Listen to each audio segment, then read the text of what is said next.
कहवा से कलसावै कहवा से पानी जी, कहवा से बुआयावै कलसा गोठावै जी, कहवा से बुआयावै कलसा गोठावै जी। कहवा से कलसावै कहवा से पानी जी, कहवा से बुआयावै कलसा गोठावै जी। कुम्हार घर से कलसावै गंगा जी से पानी जी, ससुरे से बुआयावै कलसा गोठावै जी, ससुरे से बुआयावै कलसा गोठावै जी। कुम्हार घर से कलसावै गंगा जी से पानी जी, ससुरे से बुआयावै कलसा गोठावै जी, ससुरे से बुआयावै कलसा गोठावै जी। दुवरे से उठे पापा मड़ये में ठाड़ जी, काउले बू मोरी बहिनी कलसा गोठाई जी, काउले बू मोरी बहिनी कलसा गोठाई जी। इतनी बचन सुनी बुआ मुसुकानी जी, कुछ नाही लेबै भैया कलसा गोठाई जी, कुछ नाही लेबै भैया कलसा गोठाई जी। इतनी बचन सुनी बुआ मुस्कानी जी, कुछ नाही लेबै भैया कलसा गोठाई जी।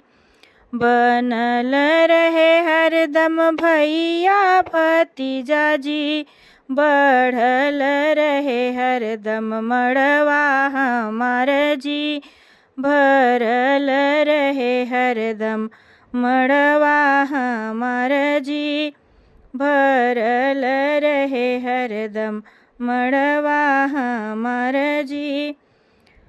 कहवा से कलसावै कहवा से पानी जी, कहवा से बुआयावै कलसा गोठावै जी, कहवा से बुआयावै कलसा गोठावै जी।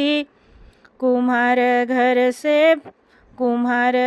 से कलसावै गंगा जी से पानी जी, ससुरे से बुआयावै कलसा गोठावै जी, ससुरे से बुआयावै कलसा गोठावै जी।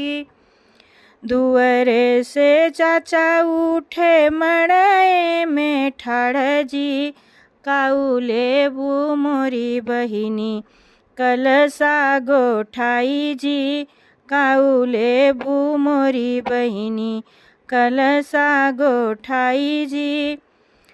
इतनी बचन सुनी बुआ मुस्कानी जी, कुछ नाही लेबै भैया कलसा गोठाई जी, कुछ नाही लेबै भैया कलसा गोठाई जी।